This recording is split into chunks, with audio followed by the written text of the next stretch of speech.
Bismillahirrahmanirrahim and Assalamu alaikum class 8. How are you? I hope you all are fine and in good health. Today we are going to start our new lesson, space exploration, topic short question answers. Open your notebook, mention lesson, space exploration, topic question answer, draw margin line on right side of your notebook. Have you done kids? Explore किस चीज़ को कहा जाता है बच्चों?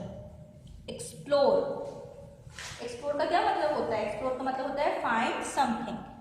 Space वो जगह जहाँ पे प्लैनेट, सन, हर चीज़ें मौजूद है.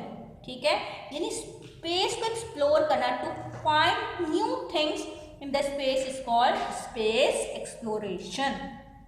अब आ जाए क्वेश्चन नंबर 1 पे. Define telescope. टेलीस्कोप क्या है?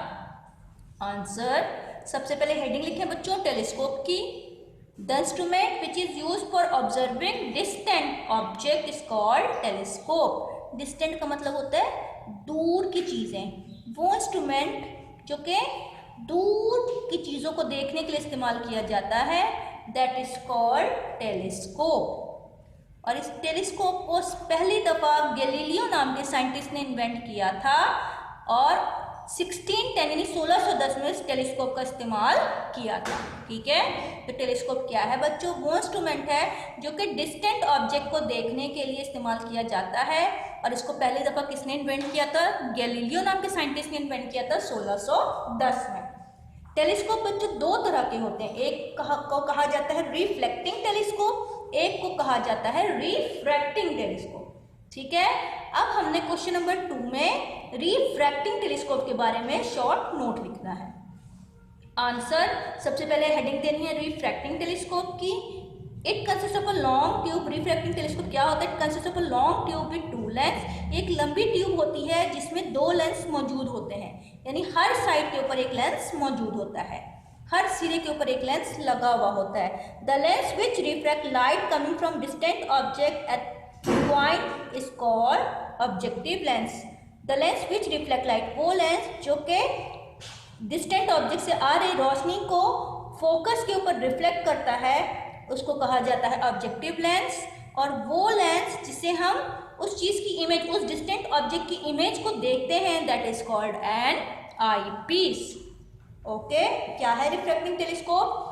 ये एक लंबी ट्यूब है, लॉन्ग ट्यूब, जिसके दोनों तरफ लेंस लगा हुआ होता है. एक लेंस को कहा जाता है बच्चों ऑब्जेक्टिव लेंस, जहाँ पे चीज डिस्टेंट ऑब्जेक्ट से आ रही रोशनी फोकस होती है. दूसरे लेंस को कहा जाता है आई पीस, जिससे हम उस डिस्टेंट ऑब्जेक्ट की इमेज को देख सकते हैं.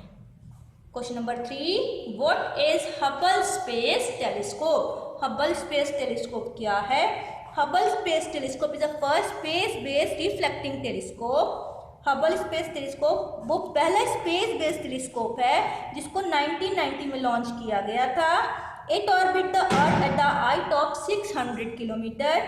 ये हमारे ज़मीन को ऑर्बिट, हमारे ज़मीन के रिवॉल्व, हमारे ज़मीन का चक्कर लगाता है 600 किलोमीटर की हाइट पर. And work round the clock, और दिन के 24 घंटे काम करता है. It has taken the clear picture of galaxies. ये स्पेस में से गैलेक्सीज और दूसरी बॉडीज की पिक्चर्स को क्लिक करके हमारे अर्थ पर साइंटिस्ट को सेंड करता है. ठीक है, तो क्या है हबल स्पेस टेलीस्कोप बच्चों? ये पहला स्पेस बेस्ड रिफ्लेक्टिंग टेलीस्कोप है जो 1990 में लॉन्च किया गया था. ये हमारे अर्थ को ऑर्बिट करता है, यानी हमारे अर्थ के चारों तरफ चक्कर लगाता है 600 किलोमीटर की हाइट पर, और गैलेक्सीज की मुख्तलिफ पिक्चर्स लेकर हमारे अर्थ पर साइंटिस्ट को सेंड करता है. Number 4, define spectroscope. Define spectroscope. Spectroscope क्या है? Spectroscope is an instrument which is use to examine different wavelength of light. Spectroscope वो इंस्ट्रूमेंट है बेटा जो कि लाइट के डिफरेंट वेवलेंथ को एग्जामिन करने के लिए यूज किया जाता है. It split white light into different colours. ये वाइट लाइट को डिफरेंट कलर, डिफरेंट 7 कलर्स में स्प्लिट कर देता है, यानी तोड़ देता है. ध्यान से सुने बच्चों, वो इंस्ट्रूमेंट जो कि लाइट के वेवलेंथ को डिटरमाइन करने के लिए, एग्जामिन करने के लिए इस्तेमाल किया जाता है, दैट इज कॉल्ड स्पेक्ट्रोस्कोप। ये वाइट लाइट को 7 डिफरेंट कलर्स में तोड़ देता है। और वो 7 डिफरेंट कलर्स कौन कौन से हैं? विबग्योर यानी violet, indigo, blue, that is called VIBGYOR, VIBGYOR, violet, indigo, blue, green, yellow, orange and red. Question number 5, what are the main objective of sending spacecraft in space? किसी भी spacecraft को space में भेजने का क्या मकसद होता है? सबसे पहले अपनी हेडिंग लिखनी है बच्चों आंसर में, objective of sending spacecraft. Number 1 earth observation, number 2 metrology, number 3 navigation, number 4 planetary movement, and number 5 transportation of human and cargo in space. Okay kids? Number 6, what are the different types of spacecraft?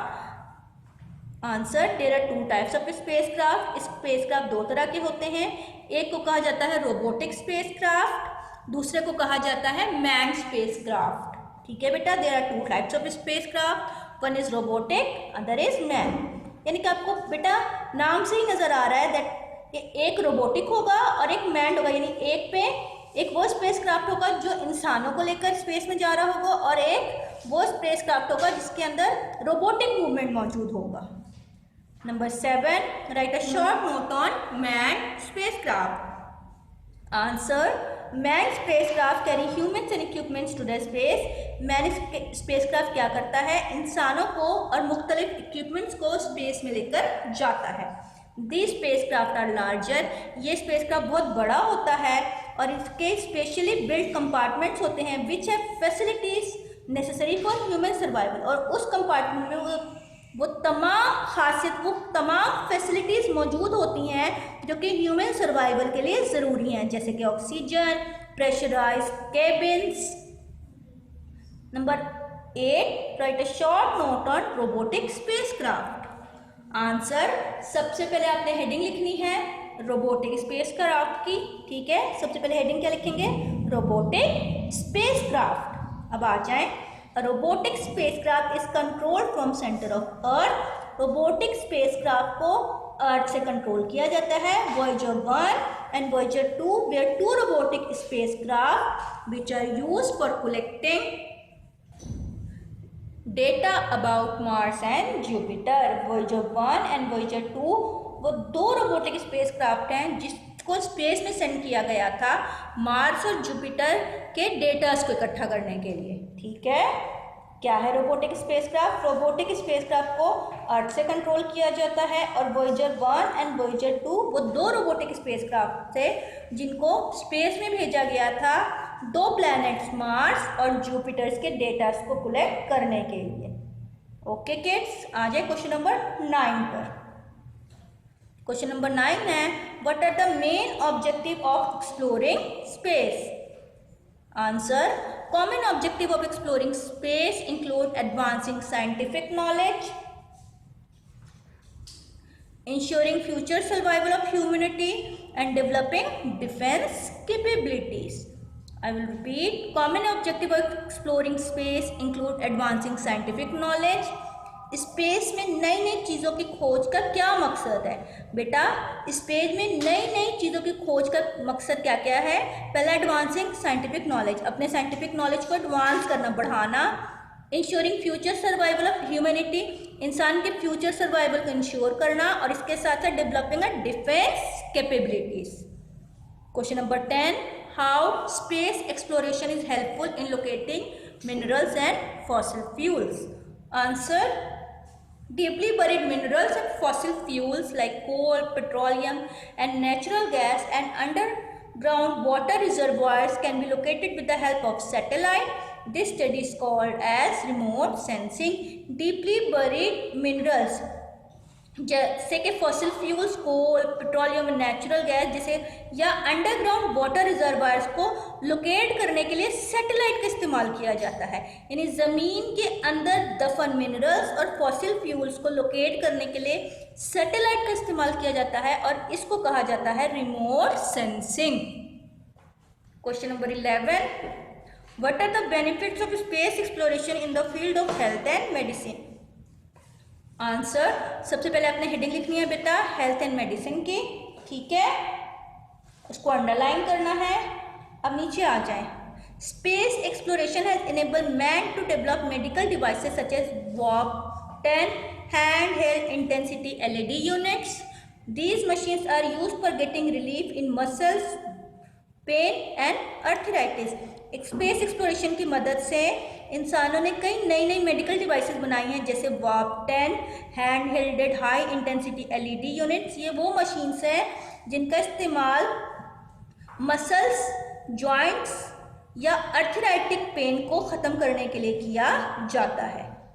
Number 2, the infrared thermometer has been developed. Space exploration की मदद से एक ऐसा thermometer बनाया गया है जो body को टच किए बगैर आपके टेम्परेचर को बता सकता है। Number 3, kidney dialysis machine and mini cameras for taking photographs of internal organs have been developed using the output research of space exploration. इसके अलावा बेटा किडनी डायलिसिस मशीन क्या होती है? किडनी डायलिसिस मशीन, जब किसी भी इंसान के किडनियाँ काम करना बंद कर देती हैं तो उसको डायलिसिस पर रखा जाता है, यानी उसके खून को निकाल कर डायलिसिस मशीन में साफ किया जाता है और वापस क्लीन ब्लड को बॉडी में डाला जाता है। तो ये किडनी डायलिसिस मशीन जो है वो स्पेस एक्सप्लोरेशन का ही नतीजा, यानी किडनी डायलिसिस मशीन की इन्वेंशन स्पेस एक्सप्लोरेशन के ज़रिए ही पॉसिबल हो सकी है। और इसके साथ साथ मिनी कैमरास जो कि आपके बॉडी में भेजे जाते हैं ताकि आपके इंटरनल प्रॉब्लम्स को पता लगाया जा सके, ये मिनी कैमरास भी स्पेस एक्सप्लोरेशन का ही एक अहम इजाद है। ठीक है बेटा, thank you so much kids, अल्लाह हाफिज़।